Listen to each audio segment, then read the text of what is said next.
There is a kind of intelligence that does not announce itself in clever answers, perfect grades, or impressive words. It shows up in a much quieter place, in the pause before someone speaks, in the sentence they decide not to finish, in the truth they swallow because they already know how it will sound.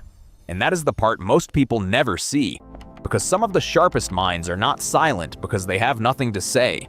They are silent because they have already measured the cost of saying it.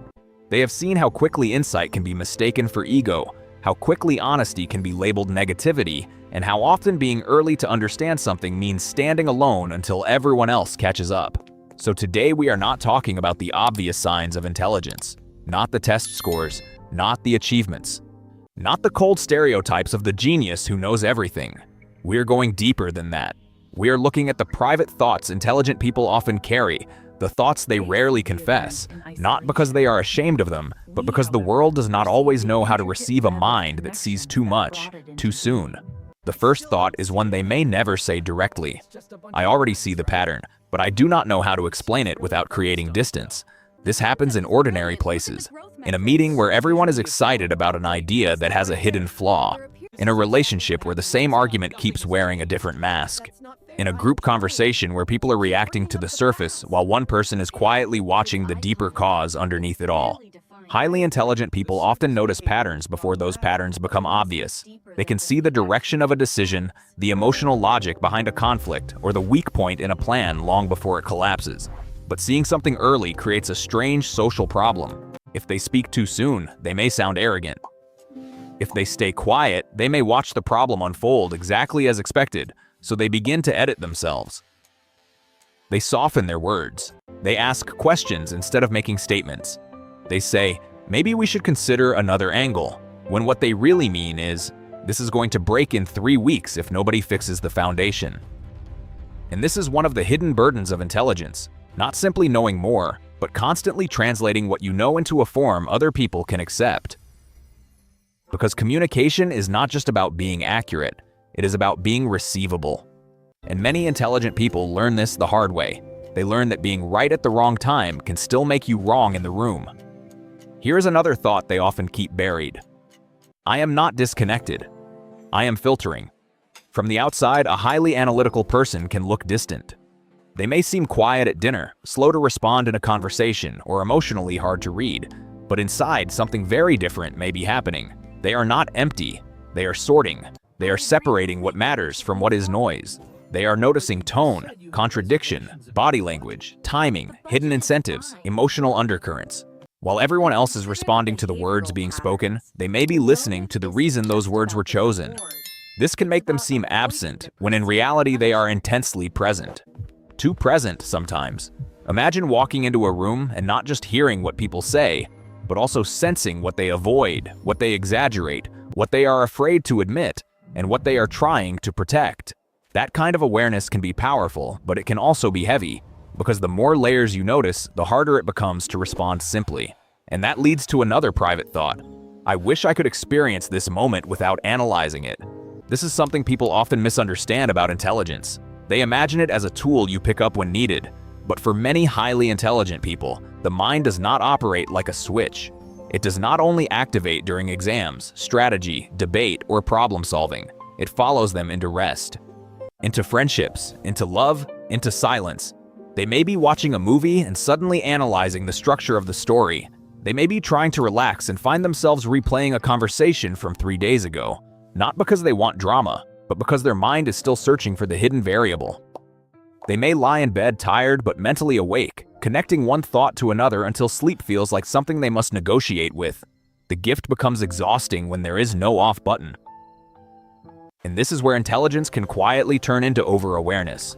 Not wisdom yet, not peace, just a mind collecting more information than the heart can always carry. That is why one of the most important lessons for intelligent people is learning that not every pattern needs to be solved immediately. Not every inconsistency needs to be confronted. Not every possible outcome deserves emotional preparation. Sometimes maturity is not thinking deeper. Sometimes maturity is knowing when to stop digging. And that brings us to a thought that is even more vulnerable. I am tired of being valued only for what my mind can do. Many intelligent people become useful very early in life. They become the problem solver, the advisor, the calm one, the one who explains things, the one who understands quickly, the one who can be trusted to figure it out. And at first, that recognition feels good. It gives them identity. It gives them a role. But over time, the role can become a cage. Because if people always come to you for answers, they may forget to ask how heavy it feels to always have them. If you are known for being rational, people may forget that you still need comfort. If you are known for being capable, they may forget that capable people also get tired. This is a quiet loneliness many intelligent people know well. Being seen clearly in one dimension, but not as a whole person. People may admire their thinking while missing their tenderness. They may praise their insight while overlooking their uncertainty. They may assume that because someone understands complex things, they must also know how to carry pain easily. But intelligence does not cancel vulnerability. In some cases, it intensifies it.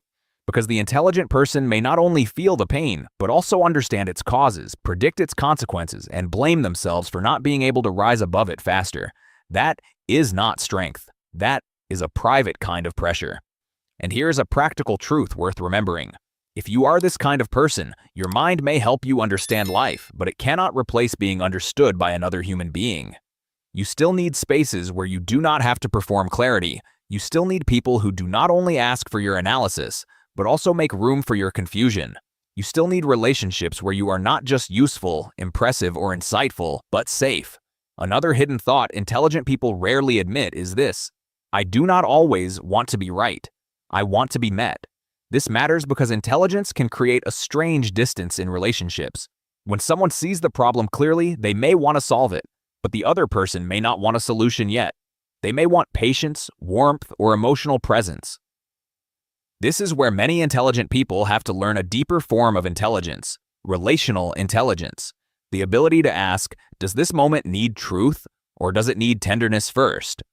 The ability to realize that precision can become cruelty when it arrives without compassion.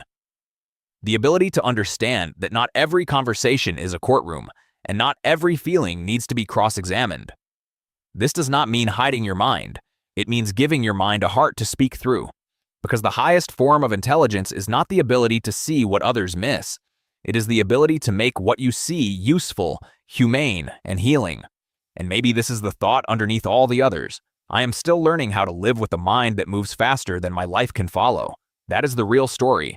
Not superiority, not arrogance, not cold detachment, but the constant negotiation between perception and belonging, between noticing too much and wanting peace, between seeing the ending and still needing to walk through the middle with everyone else. If this feels familiar, here's the part worth taking with you. Your awareness is not the problem, but it does need direction. Your intelligence is not a burden by itself, but it becomes heavy when it has no place to rest, no language gentle enough to carry it, and no relationships where it can be human instead of impressive. So learn to slow the translation. Learn to ask before you explain. Learn to protect your attention like it is a sacred resource. Learn to let some things unfold without appointing yourself the guardian of every outcome. And most of all, learn to let yourself be more than the mind people praise. You are allowed to be brilliant and unsure, observant and tired, deep and playful, clear and still in need of comfort. Because intelligence is not just how quickly you understand the world. Sometimes it is how gently you learn to live inside your own awareness. And here at Obsidian Psychology, we do not look at the mind as a trophy. We look at it as a hidden landscape, dark in places, luminous in others, shaped by pressure, memory, silence, and truth. The goal is not to make you feel above other people. The goal is to help you see yourself more honestly, and maybe for the first time with less judgment. This is Obsidian Psychology, where we study the thoughts people bury, the emotions they disguise, and the quiet truths that shape who they become.